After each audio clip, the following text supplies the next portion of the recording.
राधे कृष्ण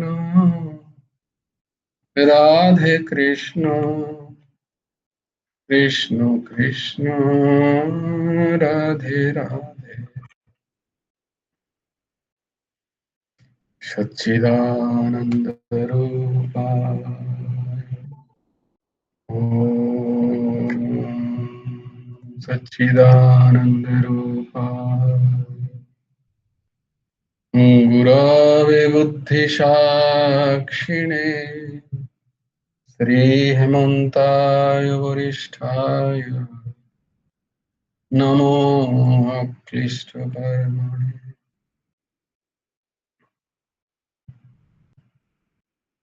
अखण्डमण्डलकारं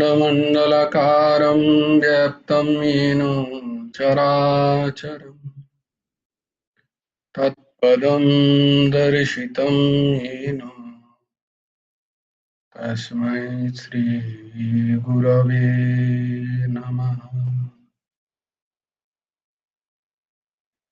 कृष्णाय वासुदेवाय हरये परमात्मने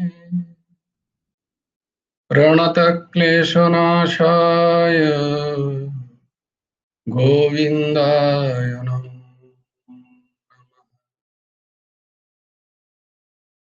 कृष्णाय वासुदेवाय देवकी नन्दनाय च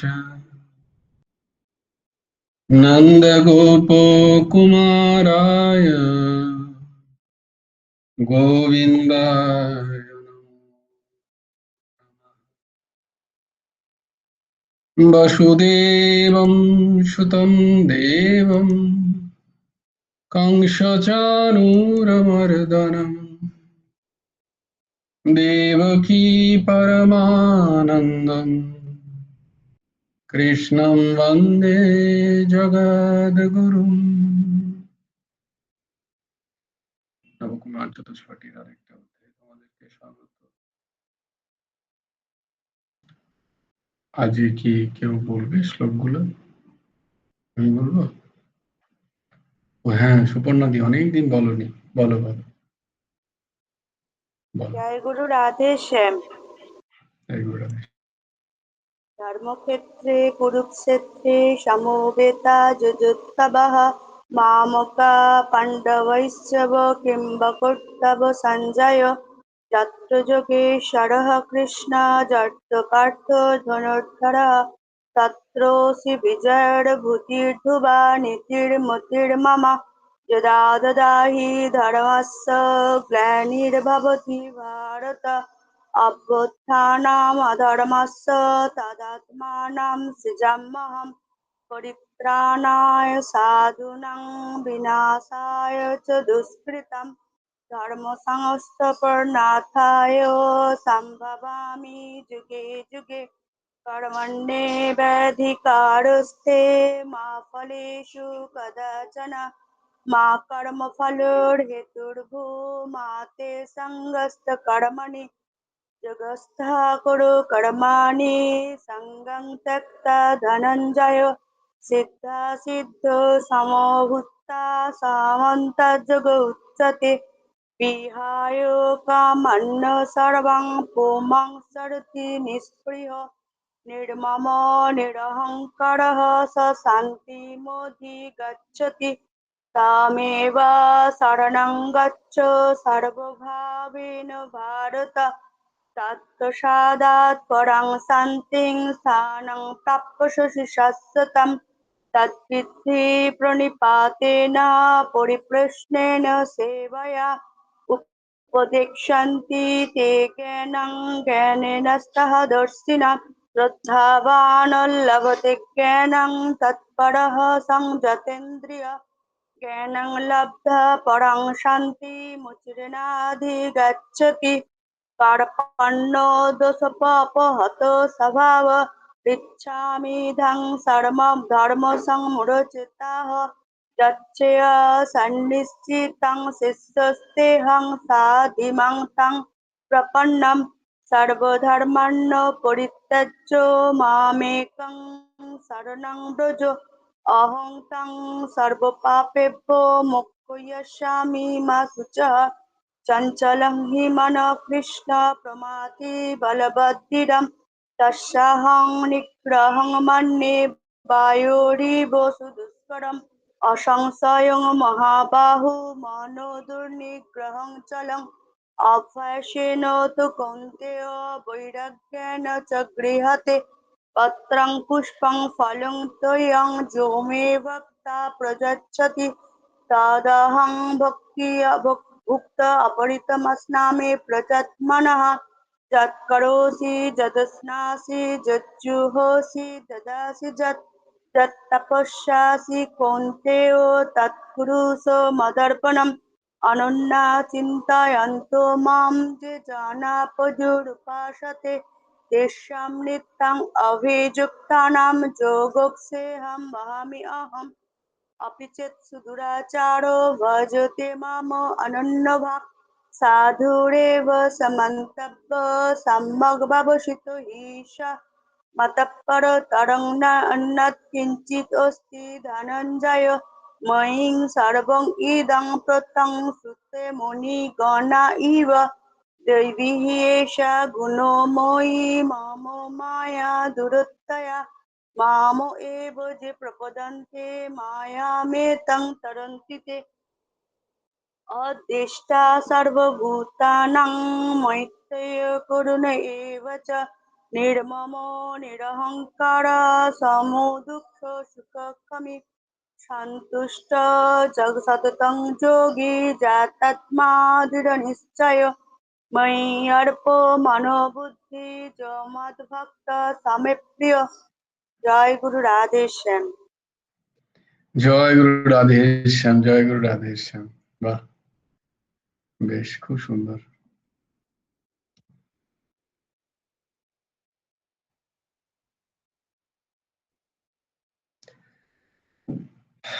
জয় গুরু রাধেশ্যাম। আমরা ছিলাম শ্রীমদ্ ভগবদ গীতার ত্রয়োদশ অধ্যায়। ত্রয়োদশ অধ্যায়ের কি নাম? ঊর্ধ্বসীমা, তুই কি রেকর্ডিং করছিস? আচ্ছা, ঠিক আছে, তাহলে আমি এটা বন্ধ করে দিচ্ছি।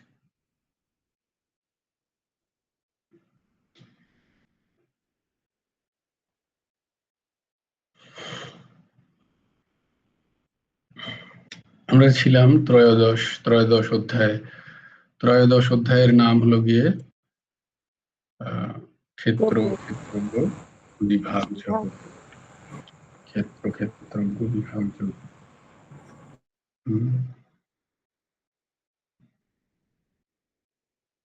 সেখানে আমরা ৬টা প্রশ্নের সম্মুখীন হয়েছিলাম।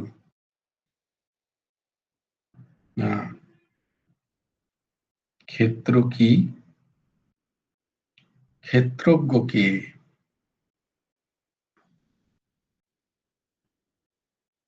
ক্ষেত্র কি, ক্ষেত্রজ্ঞ কে,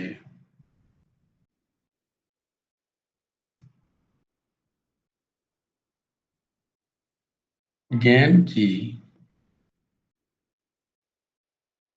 এবং জ্ঞেয় কে, আর প্রকৃতি কি এবং পুরুষ কে। ৬টা প্রশ্ন। এই ৬টা প্রশ্নের উত্তর আমরা ভগবানের কাছ থেকে পাচ্ছি। ভগবান অর্জুনকে দিচ্ছেন, অর্জুন প্রশ্ন করেছে, আর ভগবান অর্জুনকে উত্তর দিচ্ছেন। তো আমরাও যাতে সেই অর্জুন স্বরূপ হয়ে ভগবানের কাছে কাছ থেকে এই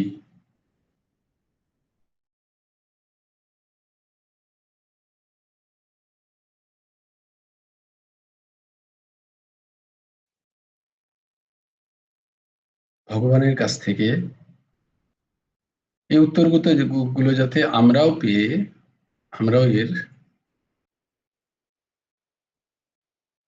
জ্ঞাতা হয়ে যাই। এই প্রশ্ন আমাদেরও, প্রত্যেকের প্রশ্ন এগুলো। প্রশ্ন না হলেও প্রত্যেকের প্রশ্ন হওয়া উচিত।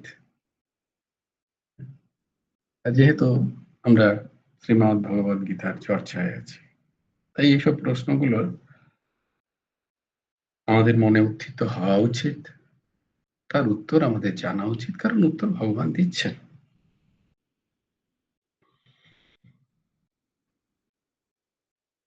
তাই ভগবান এখানে প্রকৃতি এবং পুরুষের কথার ব্যাখ্যা তিনি করছেন।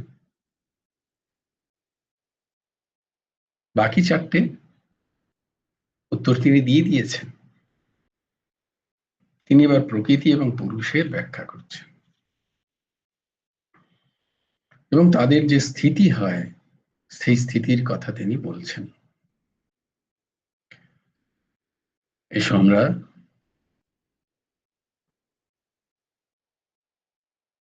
একবিংশত, তারপরে দ্বিবিংশত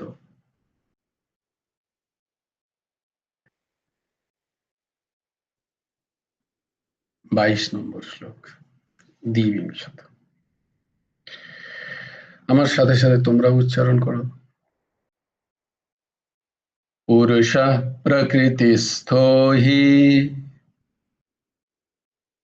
পুরুষः প্রকৃতিস্থো হি ভুঙ্ক্তে প্রকৃতিজান গুণান,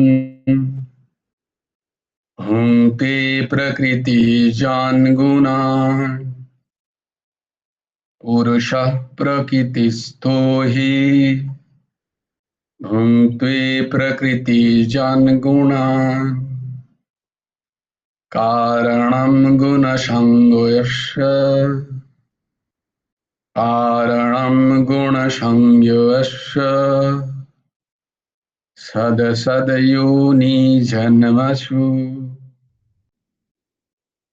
সদসদয়োনি জন্মসু। পুরুষः প্রকৃতিস্থো হি ভুঙ্ক্তে প্রকৃতিজান গুণান, কারণং গুণসংযোগস্য সদসদয়োনি জন্মসু।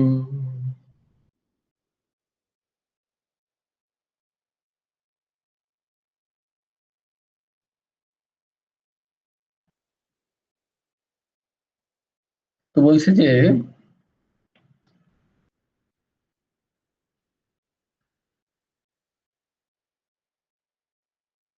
শরীর জড়,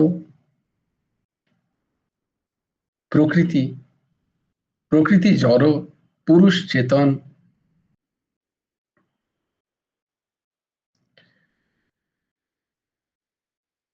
যত বিকার আছে সব প্রকৃতির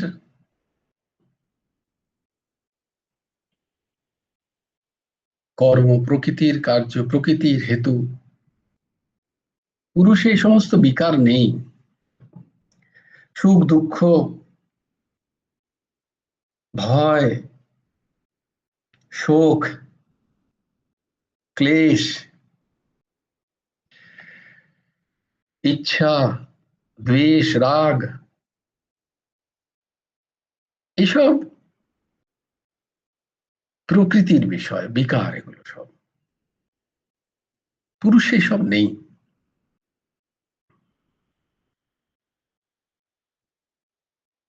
বিষয় প্রকৃতির হলেও যেহেতু প্রকৃতি জড়, তাই এর থেকে যে সুখ দুঃখের বা এর থেকে যে প্রভাব, যে কর্ম, যে কার্য, সেটা কিন্তু প্রকৃতিকে ভোগ করতে হচ্ছে না, কারণ জড় কি ভোগ করবে? জড়র ভোগের ক্ষমতা নেই। তাহলে ভোগ কি করবে? তাহলে পুরুষকে ভোগ করতে হবে, কাউকে তো ভোগ করতে হবে। তাহলে পুরুষকে ভোগ করতে হবে, কিন্তু তুমি যে বলছো পুরুষে আবার এসব নেই, তাহলে পুরুষ কি করে ভোগ করবে? এই প্রশ্নটাই তো, এটাই বারবার আমাদেরকে, হ্যাঁ, বারবার আমাদেরকে যেটা গুলিয়ে দিচ্ছে, বারবার যেটা আমাদেরকে, আমরা যেটাকে গুলিয়ে ফেলছি। সবকিছু হওয়ার পরেও এই জায়গাটায় আমরা গুলিয়ে ফেলছি।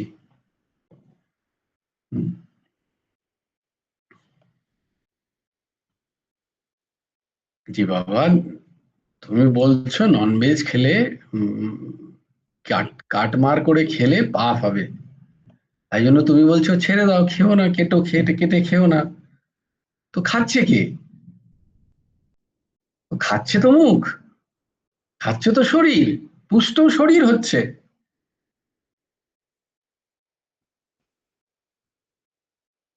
তো শরীর তো ভোক্তা নয়, শরীর তো থেকে যাচ্ছে এখানেই।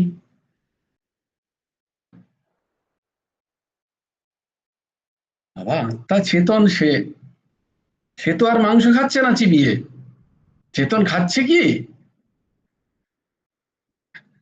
তাহলে প্রশ্ন হচ্ছে গিয়ে কে ভোগ করবে তাহলে? শরীর ভোগ করতে পারবে না, সে জড়, সেখানেই থেকে গেল। আর চেতনে এতে ভোগ নেই, বিকার নেই, তাহলে জ্বালাতন বলো তো। তাহলে কাকে কণ্ঠী পড়াই আর কাকে তিলক সেবা করাই? কনফিউজিং। ভাই শরীরকে কণ্ঠী পড়াবে তুমি? তো শরীর তো এমনিতে, শরীর তো জড়, শরীর তো জড়, মল মূত্রের ভাণ্ড আদি আদি করে শরীরকে তো আহ, ঘৃণিত বাক্য করে রেখেছ, ঘৃণিত কায়া। তাই বলছো কায়ার সাথে সম্বন্ধ করো না, তাহলে পড়াচ্ছ কণ্ঠীটা কাকে? প্রশ্ন আসতে পারে।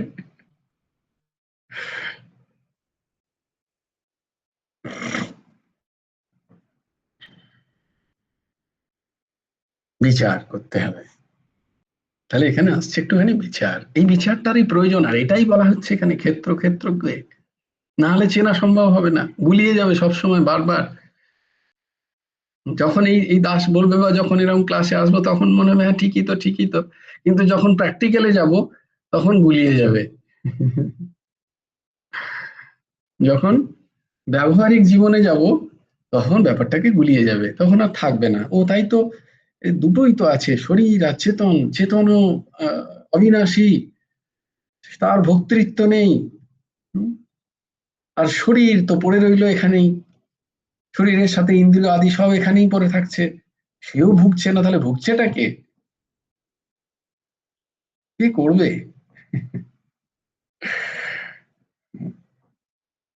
সৎ অসৎ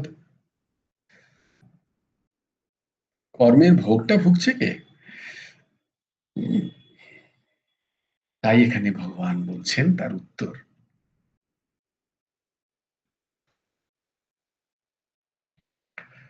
পুরুষः প্রকৃতিস্থো হি ভুঙ্ক্তে প্রকৃতিজান গুণান। ও মন দিয়ে শ্রবণ করো,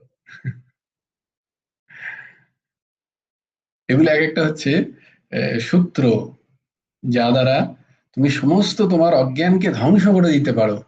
এই একটা সূত্র দ্বারা যত অজ্ঞান আছে আমাদের, তার যে মূল বিষয়, তার সূত্র, তার উত্তর এইখানে। শুধু এটা দ্বারা যত অজ্ঞান আছে সব ধ্বংস করে দেওয়া যেতে পারে।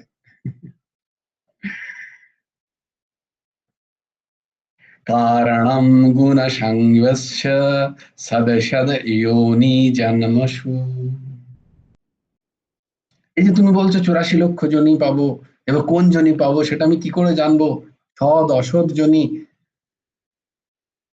সৎ অসৎ জনি মানে যেখানে সৎকর্ম করা যায় সেটা সৎ জনি, যেখানে সৎকর্ম করার কোনো জায়গা নেই বা যেখানে অসৎ কর্ম করারই প্রবৃত্তি থাকে, এমন কোন পরিস্থিতি, পরিবেশ, পরিবারে আমার জন্ম হলো। কতগুলো সুন্দর পরিবার, পরিবেশ, পরিস্থিতি, দেখো কত ওগুলো ভালো আসছে না? সব আছে তারপরে, পরিবার, পরিস্থিতি, পরিবেশ, পর ধর্ম, পর পর পর পর পর, পরিবার পরিস্থিতি, ভাষার খেলা, কি সুন্দর। তো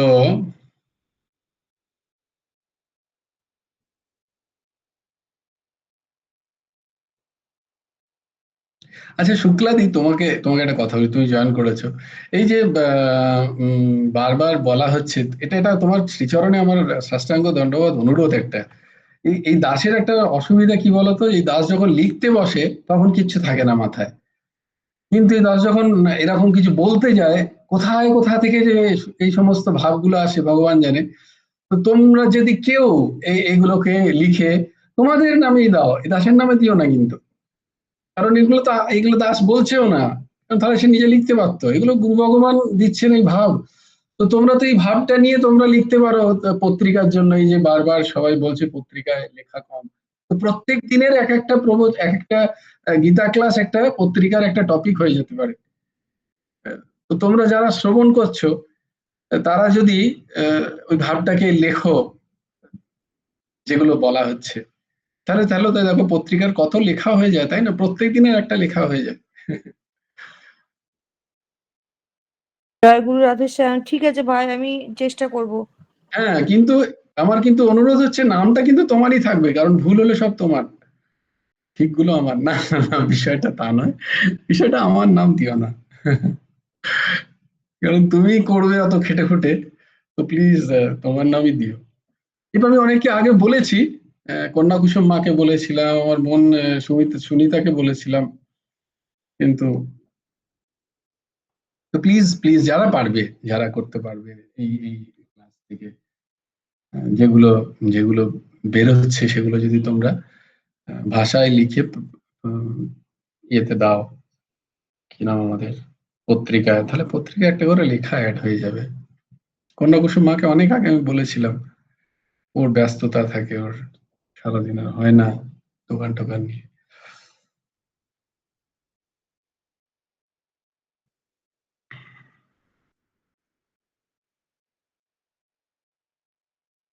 যদি যদি সম্ভব হয়। তো ভগবান বলছেন প্রকৃতিস্থ, প্রকৃতিতে অধিষ্ঠিত, পুরুষাহ হি পুরুষী, প্রকৃতি জান, প্রকৃতি জনিত, গুণান ভুঙ্ক্তে, গুণাদির ভোক্তা হন, গুণসংজ্ঞঃ আস্য, গুণসমূহের সংসর্গই তাঁর, সদ সদ যোনিজন্মসু, উচ্চ নীচ, সৎ বা অসৎ যোনিতে জন্ম গ্রহণ করার কারণম, কারণ হয়ে থাকে। তাহলে ভোক্তা কে এখানে, সেটা আমরা দেখতে পাবো। প্রকৃতিও ভোক্তা নয়, পুরুষও ভোক্তা নয়, তাহলে ভোক্তা কে?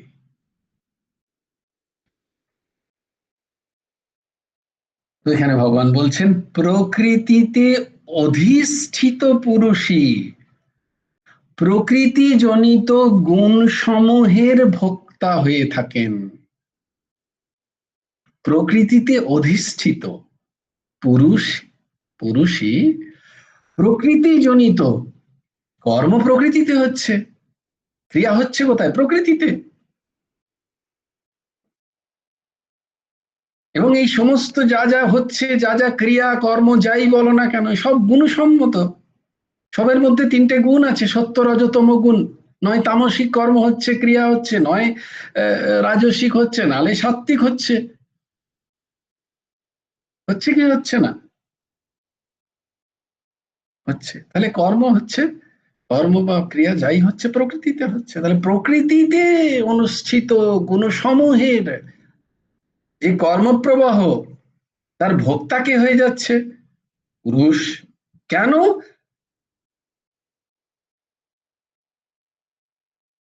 প্রকৃতিতে অধিষ্ঠিত বলে, এবং গুণসমূহের সংসর্গই তার উচ্চ নীচ, সৎ বা অসৎ যোনিতে জন্মগ্রহণ করার কারণ হয়ে থাকে। এই যে সে বিভিন্ন রকম জন্ম পাচ্ছে, এই যে ধরো আজকে পৃথিবীতে নেটে দেখলেই দেখতে পাবে যে কতগুলো বাচ্চা জন্মগ্রহণ করেছে মানুষ, বাকি তো ছেড়ে দাও, তাদের কোনো 84 লক্ষ জনিতে আমরা তো মডার্ন সায়েন্স এখন 84 লক্ষ এখনো খুঁজে পাইনি। কত খুঁজেছে যেন, 23 লক্ষ না 17 লক্ষ 18 লক্ষ এরকম কিছু খুঁজেছে এখনো পর্যন্ত ইউনি প্রকার অফ স্পিসিস এই ওয়ার্ল্ডে। কিন্তু আমরা বরাবর বৈদিক সনাতন পরম্পরা বলছে 84 লাখ টাইপ। অবশ্য সেটা শুধু এই এই এই এই পৃথিবীর নয়, 14 ভুবনের কথা আমরা বলি।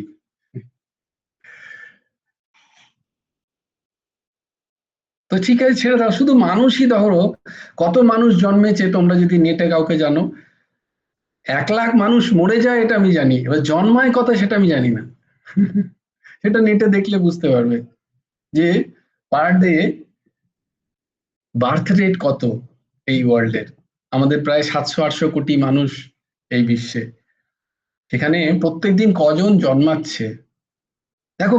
জন্মাচ্ছে হয়তো সেই একই দিন, হয়তো অনেক সময় একই সেকেন্ডে হয়তো অনেকে জন্মাচ্ছে, কিন্তু তাদের বিভিন্ন বিভিন্ন পরিস্থিতি, তাদের বিভিন্ন বিভিন্ন সামাজিক অবস্থা, তাই না? কেউ কি একই সামাজিক অবস্থায় তো জন্ম নিচ্ছে না। কেউ জঙ্গলে জন্ম নিচ্ছে, কেউ ছোট্ট কুঠিরে জন্ম নিচ্ছে, কেউ অট্টালিকায় জন্ম নিচ্ছে, বিভিন্ন রকম স্থিতি, কেউ রাস্তায় জন্ম নিচ্ছে।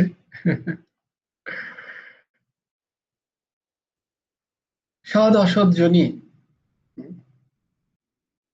কেউ হয়তো এমন পরিবারে জন্ম নিচ্ছে যেখানে আগে থেকেই নাম সংকীর্তন হয়, ভগবানের আরাধনা হয়, সে সেখানে জন্ম নিচ্ছে। কেউ এমন জায়গায় জন্ম নিচ্ছে যেখানে এগুলোর কোনো নামনিশান নেই।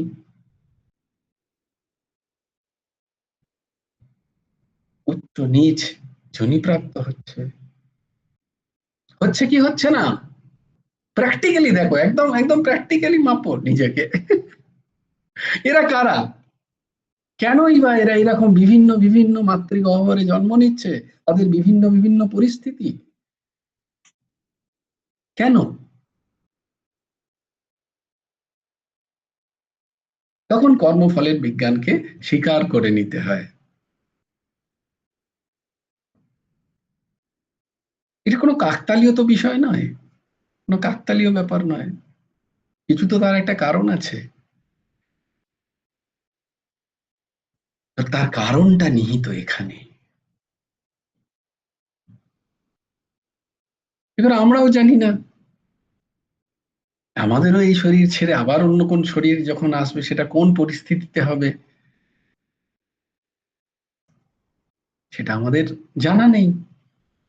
কারণ এটাও জানা ছিল না, এই যে এই যে শরীরে আমরা এখন আছি তার যে জন্ম, সেটাও তো আমার জানা ছিল না। আমার মাতা পিতা আমার হাতে ছিল না, আমি জানা ছিল কি? জানা ছিল না আমার, এমনি কারণে জানা নেই।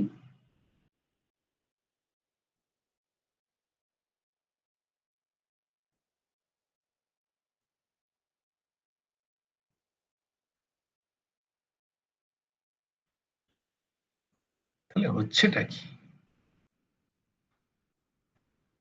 বলছে খুব সোজা, হচ্ছে যেটা সেটা খুব সোজা জিনিস, কিন্তু সেটাকে আমরা দেখি না বলে সেটাকে আমাদের কাছে এত শক্ত লাগে।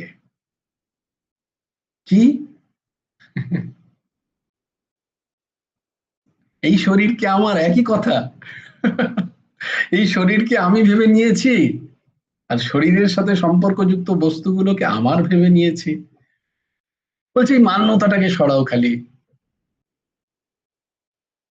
বস্তুত পুরুষ প্রকৃতি থেকে সম্পূর্ণ নিঃসঙ্গ, তার সাথে প্রকৃতির কোনো সম্পর্ক নেই, কিন্তু সে মেনে নিয়েছে, তদাত্ম হয়ে গেছে এই শরীরটার সাথে, প্রকৃতির সাথে। প্রকৃতিস্থ বলে না, এই প্রকৃতিস্থ। তাহলে এই প্রকৃতিস্থ কথাটা খুব একটা আধ্যাত্মিক জ্ঞানের দৃষ্টিতে খুব একটা ভালো জিনিস নয়। বলে এই প্রকৃতিস্থ হয়েছে। তো প্রকৃতিস্থ হওয়া মানে হচ্ছে এই শরীরের সাথে নিজের তদাত্মতার স্থিতিকে স্বীকার করা। এই শরীরটাকে নিজের বলে স্বীকার করে নেওয়াটাকে হচ্ছে প্রকৃতিস্থের পরিচয়। আমি প্রকৃতিতে অবস্থান করছি, এটা একটা অজ্ঞান। এটাকে যে স্বীকার করে নিয়েছে তাকে বলা হয় প্রকৃতিস্থ। বলে এটা একটা ভ্রান্তি, পুরুষ মেনে নিয়েছে। এই প্রকৃতি, এই যে শরীর, এটা আমি, এবং এই শরীরের সাথে সম্পর্কযুক্ত যা যা কিছু সব আমার। এই মান্যতা, এইরকম যে পুরুষ, ওই যে আমি, সে কি করছে? এই শরীরের যে সমস্ত অনুকূল প্রতিকূল পরিস্থিতি বা শরীরের সাথে সম্পর্কযুক্ত ব্যক্তি, বস্তু, পরিস্থিতি, এগুলোর অনুকূল প্রতিকূল পরিস্থিতিকে সে নিজের ভেবে নিচ্ছে। তার জন্য সে কখনো সুখী, কখনো দুঃখী, সে ভেবে নিয়েছে আমার শরীরের এই চাই, আমার শরীরের সাথে সম্পর্কযুক্ত ব্যক্তিগুলোর এই চাই, সে পাচ্ছে না, তখন আমি খুব দুঃখী, আর পেলে খুব খুশি। আর সেইটা পাওয়ানোর জন্য আমি ভগবানকে জ্বালাতন করছি, ভগবান দাও দাও দাও দাও, আমাকে দিও না, ওদেরকে তো দাও। কোথায় পাবে? তারা কর্ম করে এলে তো পাবে, তোমার চাইলে তো পাবে না। ভগবানের দেওয়ার ক্ষমতা নেই, ভগবান দ্রষ্টা স্বরূপ।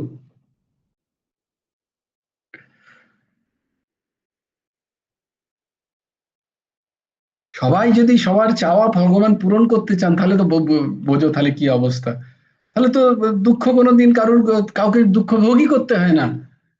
হ্যাঁ, কেউ তাহলে কি বলে উপোস করে থাকে না, মানে উপোস মানে উপবাসের কথা বলছি না, না খেয়ে কেউ থাকবে না, সবারই দুটো একটু খাবার চাই, একটু থাকার জায়গা চাই, কিন্তু তবুও পাচ্ছেন না, আমরা পাই না কেন? ভগবান কি দেখছেন না? ভগবান কি নেই? ভগবান তো সবার হৃদয়ে, তিনি সমান সবার ক্ষেত্রে।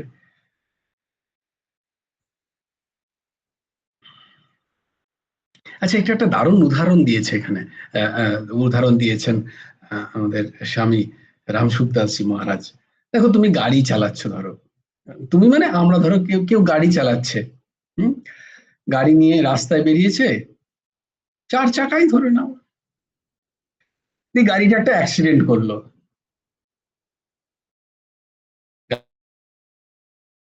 গাড়িটা ব্রেক ফেল হয়ে গেল, ধরো গাড়িটা একটা অ্যাক্সিডেন্ট করলো গিয়ে, তো করলো কে? ব্রেক ফেল তো গাড়ির হয়েছে, চালকের তো হয়নি। দিয়ে অ্যাক্সিডেন্ট করে হয়তো কাউকে, কারুর একজনের মৃত্যু হয়ে গেছে।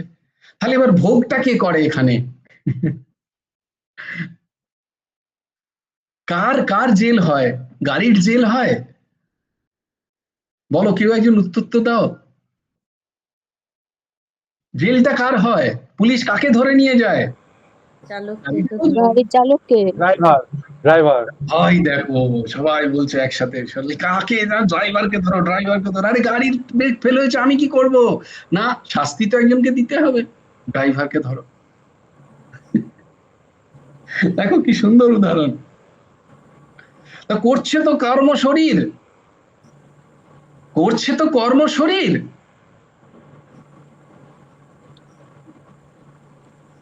আচ্ছা, এখানকার ন্যায়ালয় ধরলে নয়, এখানেই শরীরও খানিকটা ভোগ করে, পেটায় দমাদ্দম লোককে, শরীরেরও খুব লাগলো, ভালো হলো।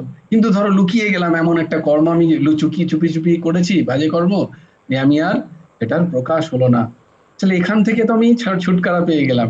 কিন্তু চিত্রগুপ্ত তো একদম ফটো তুলে রেখে দিয়েছেন, তিনি তো সব জায়গায় হাজির, তিনি গেলেই দেখিয়ে দেবেন, তুমি ওখানে ছাড় পেয়েছো, এই দেখো উইথ ভিডিও ক্লিপে আছে তোমার সমস্ত কিছু, তুমি বেরোতে পারবে না, যাও বাবা নরকে গিয়ে ভোগে এসো একটুখানি। তো ওখানেই ভুগতেই হবে। কিন্তু একান্তে যদি আমি চুপি চুপি কোনো কাজ করে ফেললাম, বা মনে মনে বললাম যে ওর অনিষ্ট হয়ে যাক, তো ভেবো না, চিত্রগুপ্ত কিন্তু টুকে রেখে দিয়েছেন সেটা। না ভুক্তম ক্রিয়তে কর্ম অল্প কোটি শতৈরূপী, ভোগ করতে হবে। আর ভুগবে কে? পুরুষ। কারণ সে তদাত্ম করে নিয়েছিল সেই শরীরের সাথে। তখন তুমি যমরাজের কি কাছে গিয়ে জ্ঞান জ্ঞান উপদেশ দিলে তিনি তখন শুনবেন না। যখন করছিলে তখন কোথায় ছিলে? তখন তো তুমি তার কারুর না কারুর সম্পর্কই ঠিক করে নিয়েছিলে না। পরিবারের কারোরই ভেবেছিলে না ও আমার মেরে দিয়েছে তাহলে ওরও হোক এরকম। তুমি তাকে তো তখন জ্ঞান হিসেবে ভাবনি, না না এও তো ভগবানেরই অংশ, আমারই কর্মফল ভোগ করতে কে পাঠিয়েছেন ভগবান।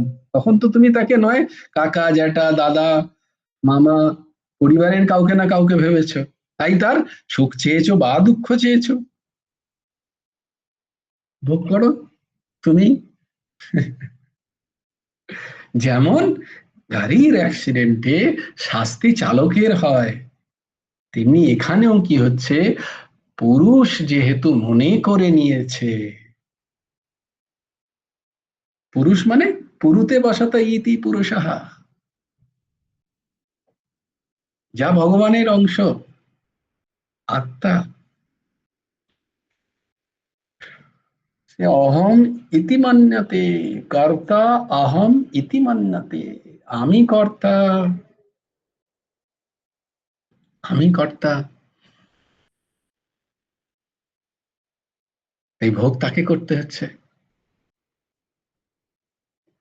কর্তা অহম, অহম ভোগ কে করছে? অহম। না প্রকৃতি ভোক্তা না পুরুষ ভোক্তা। মেনে নেওয়া, তার সাথে প্রকৃতির সাথে মেনে নেওয়া সম্পর্ক, এই যে মেনে নেওয়া সম্পর্কটা হচ্ছে ভোক্তা। এই যতদিন মান্যতা থাকবে ততদিন ভোক্তৃত্ব থাকবে, কর্তৃত্ব থাকবে। কর্তৃত্ব থাকলেই ভোক্তৃত্ব থাকবে। আমি করেছি এটা থাকলেই আমি ভোগ করছি, সুখ বা দুঃখ যাই বলো। তাই মেনে নেওয়াটাকে যাতে, মেনে নেওয়ার অজ্ঞানকে যাতে ধূলিসাৎ করা যায়, তাই জন্য এই জ্ঞান উপদেশ যে প্রকৃতি আলাদা পুরুষ আলাদা। পুরুষ প্রকৃতির সাথে তদাত্ম হয়ে গেছে, তার সাথে এক হয়ে গেছে, তার স্বস্বরূপ সে ভুলে গেছে, তার স্ব অর্থ স্বার্থ তার আর মনে নেই। সে শরীরের স্বার্থকে ভেবেছে তার স্বার্থ, শরীরের সাথে সম্পর্কযুক্ত ব্যক্তি বস্তুর স্বার্থকে ভেবেছে তার স্বার্থ। তাই জন্য যে সে যত সৎ অসৎ কর্ম করছে, সেই কর্মতে তার কর্তৃত্ব অভিমান থাকছে, এই কর্তৃত্ব অভিমানের জন্য সে ভোক্তা হয়ে যাচ্ছে বারংবার। আর সেই ভোক্তৃত্বের তার আসক্তির যতটা, যেখানে যতটা, সেই ভক্তিতে ভোক্তৃত্বেতে ভোক্তাপনতাতে কর্তপনতাতে যার, তার যে কর্মতে যতটা আসক্ত, সে সেই অনুযায়ী আবার একটা যোনি পাচ্ছে। তার এই শরীর চলে যাওয়ার পরে আবার যে আর একটা শরীর পাবে সে, সেটা নির্ভর করবে তার করা কর্মের প্রতি তার কতটা আসক্তি আছে, কর্মের ফলের প্রতি ইচ্ছা, সেই কর্মফলের ভোগের ইচ্ছা, সেই কর্মফলের ভোগের ইচ্ছা তার প্রবল, সেই অনুযায়ী সে আবার একটা শরীর পাবে। তার যদি সৎকর্ম প্রতি, সৎকর্মের প্রতি তার যদি আসক্তি থাকে তাহলে সৎজনই পাবে, অসৎ কর্মের প্রতি যদি তার আসক্তি থাকে তাহলে অসৎজনই পাবে। এইভাবে আমাদের জন্মের জন্মের পরিবার ঠিক হয়, মাতা পিতা ঠিক হয়, কারণ আমরা যাতে আমাদের সৎ অসৎ কর্মের ভোক্তা হতে পারি, সেখানে গিয়ে আমরা যাতে ভুগতে পারি, আবার সুখ দুঃখ ভোগ তো দুটোই, শুধু দুঃখটাই ভোগ নয়, সুখটাও ভোগ, সুখটাও ভোগ।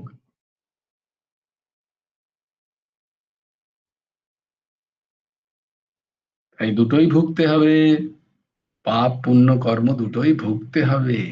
কারণ কর্ম কে করেছে? বলে আমি করেছি। তাহলে ভুগবে কে? তোমাকেই ভুগতে হবে। কিন্তু আমি তো সবসময় সৎ করতে পারিনি। বলে শুধু সৎটা ভুগবো অসৎটা ভুগবো তা বললে তো হবে না, অসৎ ভুগতে হবে।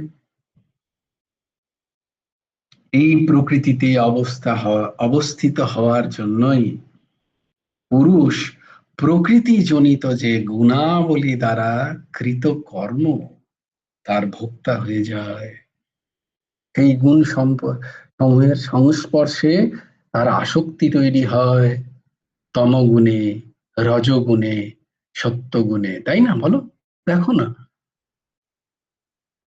আমরা বিভিন্ন আমাদের প্রকৃতি, আমরা কখনো কেউ ভালোবাসি ঠাকুর পুজো করতে, কেউ গীতা ক্লাস করতে ভালোবাসি, কেউ এই সমস্ত নিয়ে থাকতে ভালোবাসি, কেউ এইসব না থেকে সে কর্ম ভালোবাসে, হ্যাঁ, সে কিছু সৃষ্টি ভালোবাসে, রজগুণী প্রকৃতির। হ্যাঁ, কেউ আরো সেগুলোও ভালোবাসে না, কেউ শুতে ভালোবাসে, আমার মতো পিনাকি মুখার্জির মতো ঘুমোতে ভালোবাসে, খেতে ভালোবাসে, তামসিক প্রকৃতি।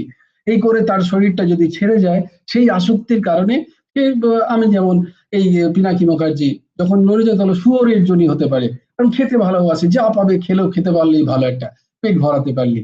তো এরকম আর কি, যার তমগুণ সে তমগুণ অনুযায়ী একটা জনি পাবে, যার রজগুণ সে রজগুণ অনুযায়ী জনি পাবে, যেমন যেমন আসক্তি। যার সত্যগুণী তিনি সত্যগুণী পরিস্থিতিতে তার জন্মগ্রহণ হবে, কারণ মেনে নিচ্ছে। আচ্ছা, আর একটাও স্থিতি আছে, এর ওপরে একটা স্থিতি আছে, এটা পরে বলবেন ভগবান। এখন তো আগে এই বিজ্ঞানটাকে আমি জেনে নিই। কেউ যদি জিজ্ঞেস করে এর থেকে ছুটকারা নেই কি, এর থেকে কি পালিয়ে যাওয়া যায় না, এভাবেই কি ভোগ করতে হবে আমাকে, তখন আরেকটা কথা তখন ভগবান বলবেন। তখন ভগবান শরণাগতির কথা বলবেন, প্রপন্নতার কথা বলবেন, ধর্মান পরিত্যাগ মাম একম শরণম ব্রজর কথা বলবেন। এটা পরে বলবেন 18 নম্বর অধ্যায়। কিন্তু আগে তো এই বিজ্ঞানটাই আমি বুঝতে পারছি না, আমি তো এর মধ্যেই জড়িয়ে আছি। আমি তো বলছি ঠিক আছে, চলছে চলুক, এই পুত্র পরিবার কন্যা পিতা মাতা বন্ধু স্বামী স্ত্রী পরিবার পরিজন দেশ কাল এসবে ঠিকই আছি, ভালোই আছি। এর থেকে তো আমি চাইছি না যেতে বেরোতে, যে চাইছে তার জন্য ভগবানেরও, কিন্তু যে চাইছে না তা যাতে সে যেন সদ্বৃত্তিতে যায়, তার জন্য ভগবান তাকে এই জ্ঞানটা দিচ্ছেন যে জেনে নাও তুমি কে, প্রকৃতি কি, এবং কেনই বা তোমার এই জন্ম এবারেরটা, এবং তুমি আগামীটা কি করে শুধরবে এবারে, অন্য কেউ করতে পারবে না, তোমাকেই করতে হবে। আগামী জন্মের শুরুয়াতটা এখন এই জনিতে করতে পারো তুমি। তুমি প্রারব্ধের অধীনে নও, তুমি মানুষ, তুমি প্রারব্ধের অধীনে নও। প্রারব্ধের অধীনে মনুষ্যতর যারা জীব তারা প্রারব্ধের অধীনে, তাদের কর্মের হিসেব হয় না, তাদের প্রারব্ধ ভোগ করতেই আসতে। কিন্তু মনুষ্য শরীর প্রারব্ধ ভোগ করার জন্য নয়, মনুষ্য শরীর কর্মজনী, এখানে কর্ম সদ অসৎ কর্মের হিসেব হয়। তাই জন্য ভগবান এই কথাগুলো বলছেন। এবার যারা তোমাদের মতো অতি উচ্চ স্তরের আধ্যাত্মিক স্থিতি যাদের, তারা চাইছে কি না এগুলো থেকেও আমি বেরোতে চাই, তখন তাদের মোক্ষ প্রাপ্তির এই যে সংস্কৃতিটাকে কি করে ছিন্দন করা যায় তার স্থিতি ভগবান বলবেন 15 নম্বর অধ্যায় 16 নম্বর অধ্যায়। দারুণ দারুণ কথা, কিন্তু আগে তো এখানটা জানতে হবে, এখানটাই যদি আমি না জানি আমি বুঝতেই পারবো না যে আমার বেরোনোরও প্রয়োজন আছে। হ্যাঁ অর্ঘ্য বাবা বলো। ও 10টা জয় গুরুদাস স্যার, হুম মানে অনেক জায়গায় মানে গুরুদেবের বইয়েতেই পড়েছি আর কি, কোথাও নামের মাহাত্ম্য বা ভাগবতের মাহাত্ম্য বলেছেন, মানে কেউ যদি মানে ভাগবত শ্রবণ করে বা নাম কীর্তন করে তাদের আর এসব বারবার বারবার 84 লক্ষ জনিতে যেতে হয় না আর কি। হুম হ্যাঁ। হুম আহ, তারপরেও তো আমরা মানে এসব কথা শুনছি, তারপরেও তো আমরা এসব করছি না, ধরো নাম করছি না, ইয়ে করছি না, বা কখনো করছি কখনো করছি না। হুম তাহলে মানে ইয়ে কি হবে তখন? মানে আবার এদিকে ভগবান বলছে যে ভক্তি হবে, আবার এখানে তো গুরুদেব বলছেন যে না, দরকার নাই।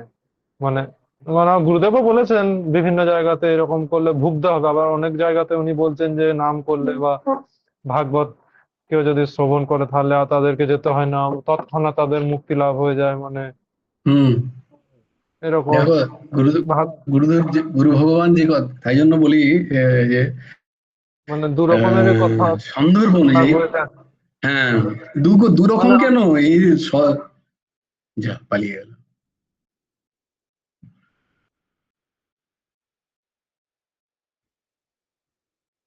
এই দ্বৈত কথা তো আমরা প্রায় পাই, তাই না? বিভিন্ন এই যে কথাগুলো আরো জয়েন করুক।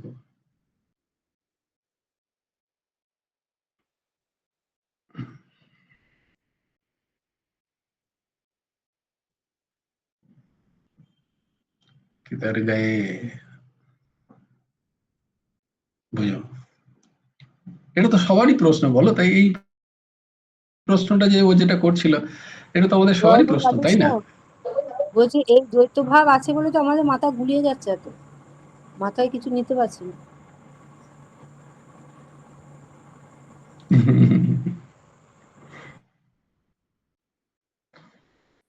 মাথাটা যদি না বানাতো ভগবান, তাহলে বেশ ভালো হতো। তাহলে নেয়ারই প্রয়োজন ছিল না। মাথা বানিয়েই যত অশান্তিটা করেছে। বুদ্ধি হচ্ছে যত নষ্টের গোড়া।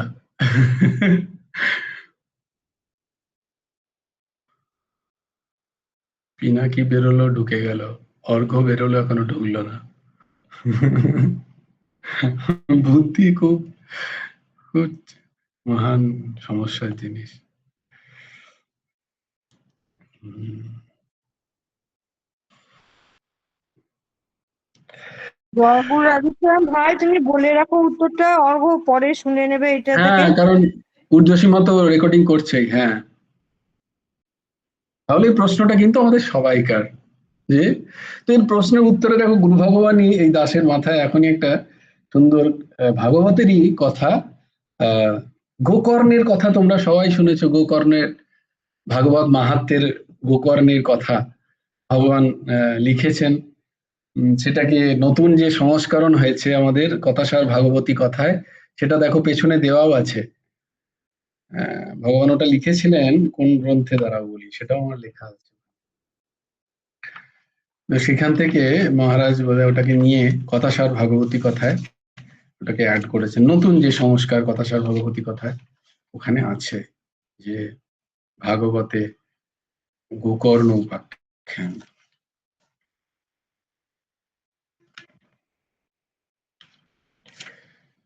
হ্যাঁ,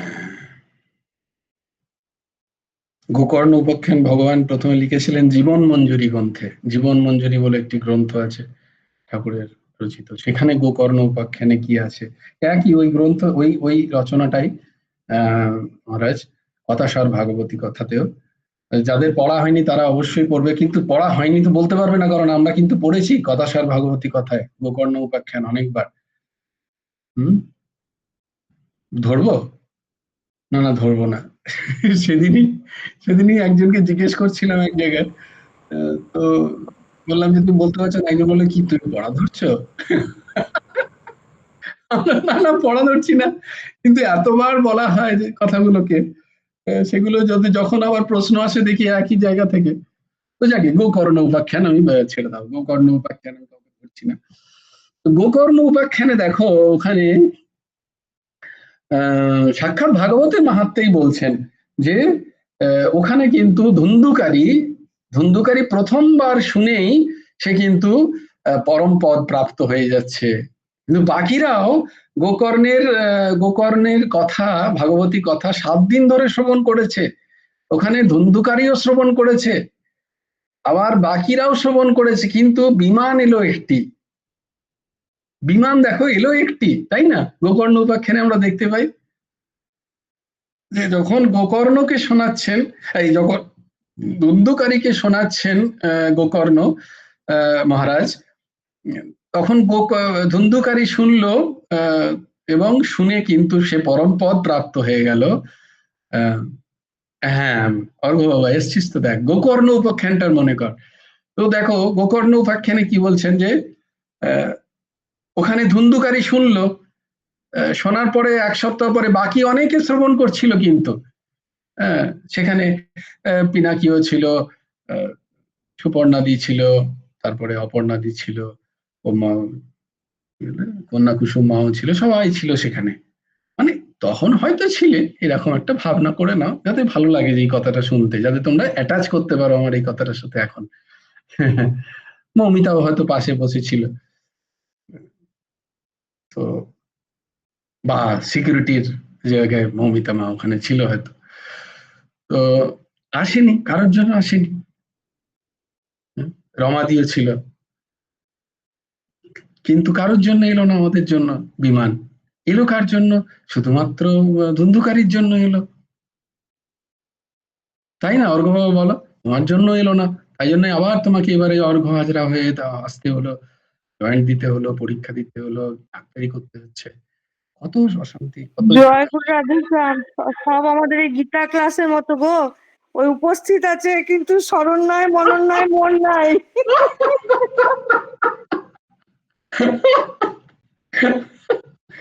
একদম একদম প্র্যাকটিক্যালি যে ধরে নিতে পারলো তার হলো কিছু আর কি, একদম প্র্যাকটিক্যাল উদাহরণ। গোকর্ণ উপাখ্যানে হচ্ছে কি হচ্ছে না, এবং সাক্ষাৎ বলছেন যে কে যে যে মানে না জেনে পাপ করেছেন এরম নয়, যার পুরো জীবনটাই পাপে ভর্তি। ধুন্ধুকারী তার জীবনটাই পাপে ভর্তি, এবং সে মনুষ্য শরীরেও নেই, সে একটা প্রেত জনিতে আছে। তার অতবার গয়া কার্য করেও তার উদ্ধার হয়নি। সেখানে বলছেন সূর্য ভগবান যে তুমি ভাগবত শ্রবণ করাও তাকে, একমাত্র উপায় ভাগবত শ্রবণ করানো। প্রেত জনিতে প্রাপ্ত হওয়া এক জীব, সে ভাগবত শ্রবণ করে সে বৈকুণ্ঠ চলে যাচ্ছে, বৈকুণ্ঠ থেকে বিমান এসছে। বাকি যারা শ্রবণ করলো তাদের জন্য এলো না বিমান, তারা হয়তো প্রত্যেকদিন শোনেনি। তারা সবাই কমপ্লেন করেছে। হ্যাঁ রমাদি একদম দিদির নিজের স্থিতিটা বলেছে যে না, তারা হয়তো প্রত্যেকদিন শোনেনি। যখন শুনছিল বাসের মধ্যে তো ছিল, বাসের গিট গুলো একটা করে ফেটে যাচ্ছিল। হ্যাঁ দেখো ফেটে গিয়ে তা সে কি সে চলে গেল, কিন্তু বাকি সেখানে রমাদিও ছিল, মৌসুমীও ছিল, ঊর্ধ্বসীমাও ছিল, রেকর্ডিং করছিল ক্যামেরা নিয়ে ভালো করে। তো কেউ কারোর জন্য এলো না। অর্ঘ্য বাবা তিলক সেবা করে, কোনটি কোনটি ধারণ করে তিলক সেবা করে ওখানে বসে আছে, ভাগবতের মাহাত্ম্যও জানে, কিন্তু মাঝে মাঝে ঢুলে গেছিল বলে সেও মিস করে গেল। শুক্লাদি আছে বিশ্বাস নাই, বিশ্বাস নাই, দৃঢ় বিশ্বাস নাই কথা। শুক্লাদি আছে ওদের কিছুই হলো না। তো এরকম এরা যে জানে না মাহাত্ম্যের কথা তা নয়, এরা জানে, এরা জেনে শুনে যেই এসছে তো শুনতে, এদের অত্যন্ত শ্রদ্ধাও আছে। ভাগবতী কথা যারা ওই স্কর্চিং সানলাইট, ধরো ওখানে তখন তো কিছুই ছিল না, তখন তো আর ডেকোরেটর ছিল না যে ভালো ভালো সুন্দর করে পাখা টাঙিয়ে দেবে, এসি টাঙিয়ে দেবে। গোকর্ণ যখন বলছেন কথা, তখন গ্রামে একটা কোনো রকম হয়তো তিরপলও ছিল কিনা জানি না, তারা এসে শুনছে, তার মানে তাদের কত শ্রদ্ধা আছে। কিন্তু তাদের জন্য তো এলো না বিমান। তার মানে কি ভাগবতী কথায় সূর্যদেব কি ভুল বললেন? এবং গোকর্ণ সাক্ষাৎ মা অত বড় জ্ঞানী মহারাজ, তিনি কি ভাগবতী কথা যখন করলেন তখন কি তিনি মন দিয়ে করেননি? বা তিনি কি ভুল ভুল সিদ্ধান্ত নিয়ে ভাগবতী কথা শ্রবণ করালেন? তা তো নয়। অর্ঘ্য বাবা বুঝতে পারছো? হ্যাঁ জয় গুরু রাধেশ্যাম। হ্যাঁ, যে মাহাত্ম্যের কথা কোথাও কিন্তু বিন্দু মাত্র কম নয়, সম্পূর্ণ সত্যি।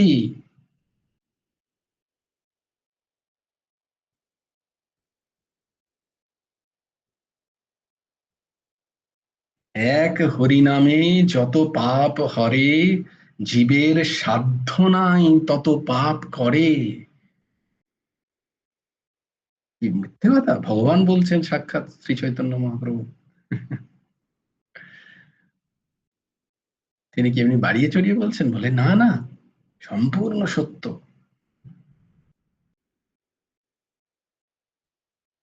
কিন্তু আমরা কি করছি না? যেরাম ভাবে শোনা দরকার, যেরাম ভাবে নাম করা দরকার, গুরু ভগবানই লিখেছেন। 10 নাম অপরাধ থেকে বেঁচে নাম, পূর্ণ প্রপন্নতার সাথে নাম, নামের প্রতি সেই শ্রদ্ধা, সেই বিশ্বাস, সেই প্রপন্নতা নিয়ে নাম যদি আমরা করি,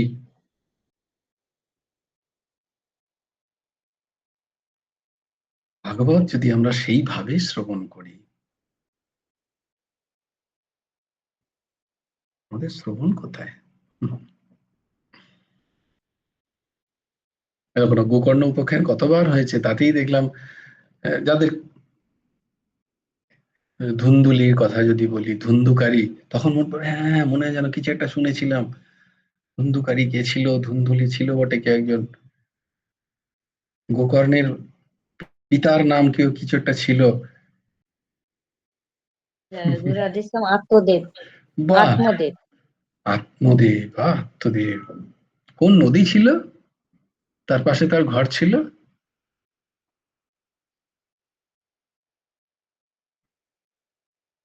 ওটা তো ভুলে গেছি। ঠিক আছে, বলেছেন তো আত্মদেব, দেখো। হ্যাঁ হ্যাঁ, তুঙ্গভদ্রা নদী ছিল কি? বাহ, exceptional, exceptional, very good, very good. Tungabhadra নদী। এবার বলে দিই, তুঙ্গভদ্রা এরপরে আর কোনোদিন ভুলবে না। তুঙ্গভদ্রা নদীটাও হচ্ছে বেদান্ত। তুঙ্গ মানে সর্বশ্রেষ্ঠ, তুঙ্গ মানে হচ্ছে সর্বশ্রেষ্ঠ। বলি না তুঙ্গে পৌঁছে গেছে, তুঙ্গ মানে সর্বশ্রেষ্ঠ। আর ভদ্রা, ভদ্রা মানে ভদ্র, যা শুভ কাজ করার যে জায়গা তাকে ভদ্র বলা হয়। তুঙ্গভদ্রা কি জানো? তুঙ্গভদ্রা নদী, এই যে নরশরীর হচ্ছে তুঙ্গভদ্রা নদী। এই নরশরীরকে বলা হচ্ছে তুঙ্গভদ্রা নদী। এরপরে আর কেউ ভুলবেন না, তাই না বলো? এটা হচ্ছে সব থেকে উচ্চ যোনি, এবং যেখানে একমাত্র তুমি ভগবত প্রাপ্তি তোমার করা সম্ভব, ভগবত প্রেম প্রাপ্তি সম্ভব, আত্মতত্ত্বের জ্ঞান হওয়া সম্ভব, পরমাত্ম তত্ত্বের জ্ঞান হওয়া সম্ভব। তুমি গীতা অনুধাবন করতে পারো, তুমি ভাগবত শ্রবণ করতে পারো, সেই মনুষ্য শরীরেই হচ্ছে তুঙ্গভদ্রা নদী। তার পাশে অবস্থান করছেন আত্মদেব, মানে আত্মা, তুমি স্বয়ং। নির্দেহ মাধ্যম সুলভম, মনে হচ্ছে খুব সুলভ, কিন্তু সুদূর লভম, অতি কঠিন প্রাপ্ত হওয়া। এটা ভোগের মধ্যে কাটিয়ে দিও না। এটা ইন্দ্রিয় ভোগের জন্য নয়। ইন্দ্রিয় ভোগ তো পশুও করে, পশুরাও ইন্দ্রিয় ভোগ করছে। তোমার থেকে অনেক, আমাদের থেকে অনেক বেশি ইন্দ্রিয় ভোগ করে ওরা, সমস্ত ইন্দ্রিয়। আমাদের একটুখানি অন্ধকার হলেই আমরা দেখতে পাই না। বিড়াল দেখো স্পষ্ট দেখতে পায়, বিড়াল কুকুর, দেখো ওদের ইন্দ্রিয় কত স্ট্রং।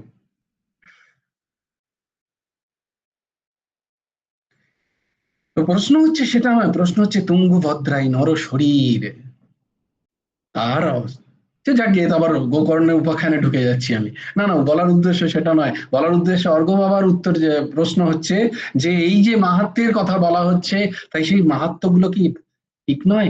ঠিক,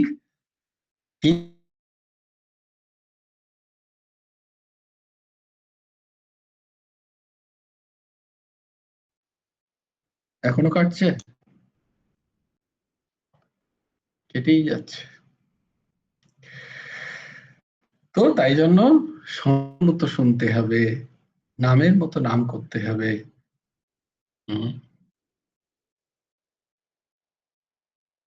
তাই জন্য হচ্ছে না বাবা, বুঝতে পেরেছো? আমাদের তাই জন্য কল্যাণ হচ্ছে না। কি জন্য হচ্ছে না সেটা তো শুনতেই পেলাম না। ওই যে শোনার মতো শোনা হচ্ছে না, ওই যে মন্দ কেটে আমরা কেটে আসছে। এখনো কেটে কেটে দাঁড়া, তাহলে আমি না মোবাইলে না, জয়গুরু রাধেশ্যাম ভাই, অর্ঘ্য ভাইয়েরই কিছু ডিস্টার্ব আছে মনে হয়, অর্ঘ্য বাবারই কিছু ডিস্টার্ব আছে, আমরা শুনতে পাচ্ছি তো। হ্যাঁ, অর্ঘ্যর নেটের মনে হয় প্রবলেম হচ্ছে। প্রবলেম আছে, এই হ্যাঁ। আমাদের জয়গুরু। আমার আমার আমার এক ইয়ে ছিল, ও এরকম করতো আগে ছোটবেলাতে।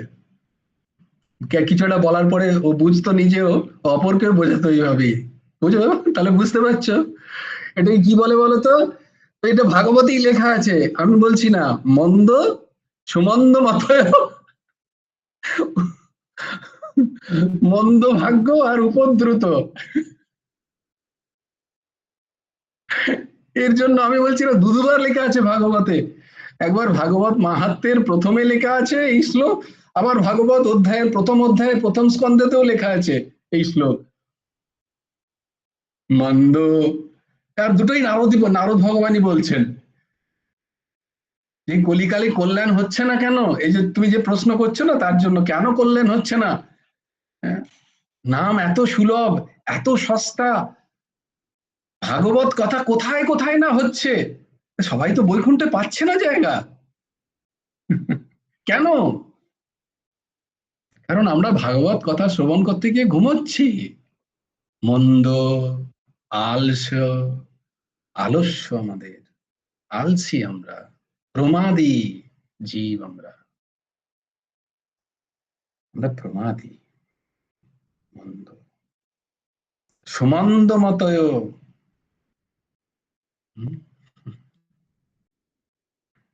আমার মতো সুমন্দ মতয়, কত সুন্দর বলে দিচ্ছি তোমাদের,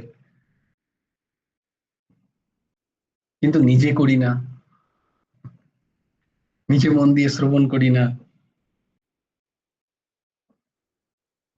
নিজে প্র্যাকটিস করছি না, নিজে নাম নিচ্ছি না। এটাকে বলে সুমন্দমতি। কিচ্ছু হবে না তার, আমার মতো যারা শুধু বলেই খালাস, বড় বড় কথা বলছে, ভেতরে কিছু নেই, ফাঁকা, তাদের জন্য। আর কি মন্দ ভাগ্য, মন্দ ভাগ্য।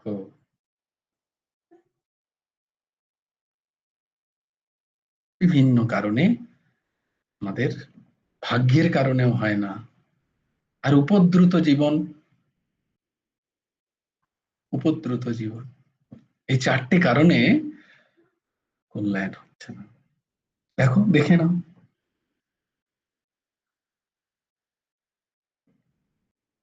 না ঠিক করে নাম হচ্ছে, না ঠিক করে ভাগবতী কথা শ্রবণ হচ্ছে, হুম, কিছুই হচ্ছে না, তাই হচ্ছে না। তা বলে কি কথা বা নামের কোনো ত্রুটি? বলে না না, বিন্দু মাত্র নয়, ত্রুটি তো আমাকে।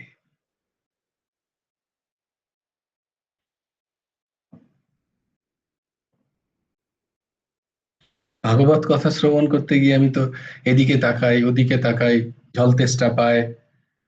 হুম, অন্য কাউকে বলতে পারি এই ভাগবত কথা চলছে শ্রবণ কর, যে যতক্ষণ তাহলে তুমি তাকে বললে ততক্ষণ তোমার শ্রবণটা তো চলে গেল।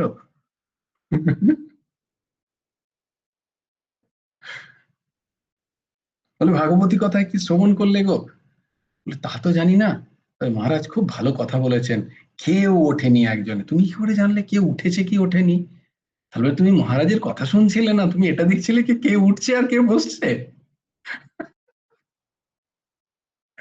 আমি খুব মন দিয়ে শ্রবণ করেছি, কি বললেন মহারাজ? ওটা তো পুরোটা কি বলা যাবে, অনেক কিছুই বললেন, কিন্তু কেউ ওঠেনি, সবাই বসেছিল চুপচাপ। তুমি কি করে জানলে?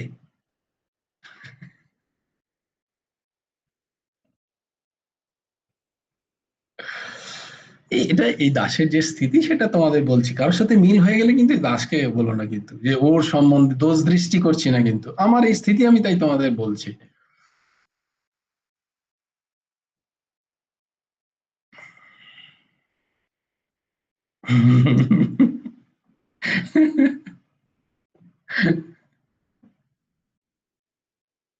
जय गुरु राधेश्याम, जय गुरु राधेश्याम, हरि बोल। जय जय श्री राधे, जय जय श्री सीताराम, हर हर महादेव। ভজ গুরু হেমন্ত দেব রাধে শ্যাম, জপ হরে কৃষ্ণ হরে, জয় গুরু রাধে শ্যাম, রাধে শ্যাম রাধে শ্যাম, শ্যাম শ্যাম রাধে রাধে, রাধে কৃষ্ণ কৃষ্ণ কৃষ্ণ রাধে রাধে, জয় গুরু রাধে শ্যাম, শ্রী কৃষ্ণ শ্রী গুরার্পণমস্তু, শ্রী হেমন্ত দেবার্পণমস্তু। জয় গুরু রাধে শ্যাম। সবাই ভালো থেকো, সুন্দর থেকো, সুস্থ থেকো।